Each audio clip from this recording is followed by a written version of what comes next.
Hi hello నమస్తే అండి. Welcome to Talluri Aruna kitchen and vlogs. ఇవి చేప గుడ్డు అండి. చేప గుడ్డు క్లీన్ చేసుకున్న తర్వాత పసుపు ఉప్పు వేసి క్లీన్ చేసుకొని మళ్ళీ పసుపు ఉప్పు వేసి ఈ నీరంతా పోయే వరకు ఉడికించుకోవాలి.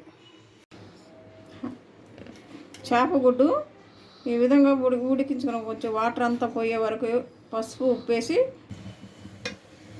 ఆయిల్ ఎక్కువే పడుతుందండి, నీసు వాసన వస్తుంది. అందుకని కొంచెం ఆయిల్ ఎక్కువే వేసుకున్నాను.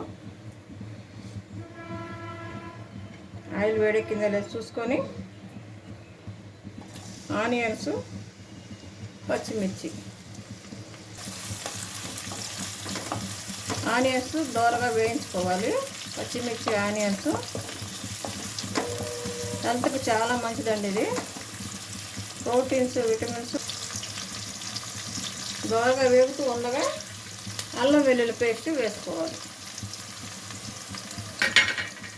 ఇది కూడా పచ్చివాసన పోయే వరకు ఫ్రై చేసుకోవాలి. హెల్త్కి చాలా మంచిదండి. కరివేపాకు కూడా క్లీన్ చేసుకొని వేసుకోవాలి.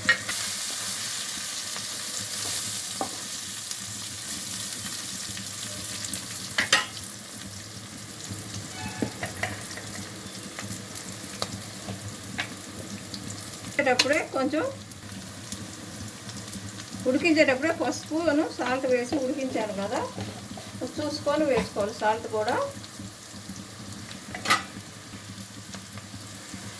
ఇప్పుడు ఉడికించుకున్న గుడ్లన్నీ నలిపి వేసుకుంటున్నానండి.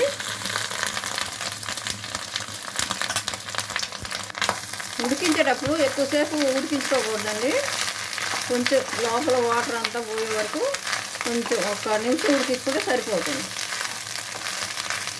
ఆ తర్వాత ఇలా ఫ్రై చేసుకోవాలి.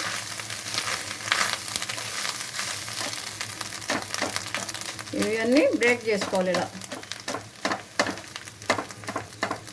ఇది రైస్లోకి కాకుండా మామూలు బౌల్ వేసుకొని స్పూన్ వేసుకొని తిన్నా కానీ బాగుంటుందండి, హెల్త్కి మంచిది.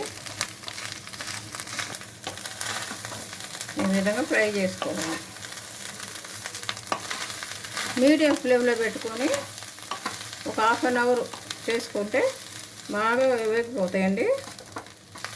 టేస్ట్ కూడా బాగుంటుంది.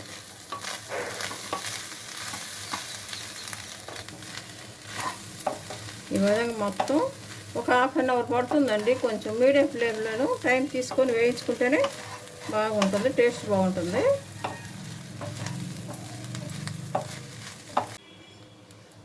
తగినంత కారం, జీలకర్ర పొడి వేసారండి ముందుగానే, అది క్లిప్ మిస్ అయింది. ధనియాల పొడి,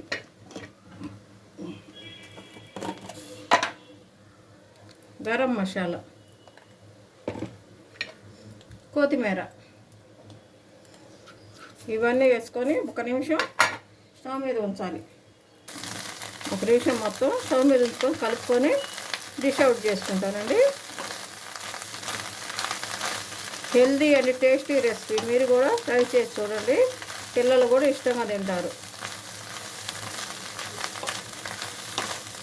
చేప గుడ్డు ఫ్రై రెడీ అయిందండి. సేమ్ ప్రాసెస్లో మీరు కూడా ట్రై చేసి నా కామెంట్ రూపంలో తెలియజేయండి. Please subscribe, like and share. Thank you very much.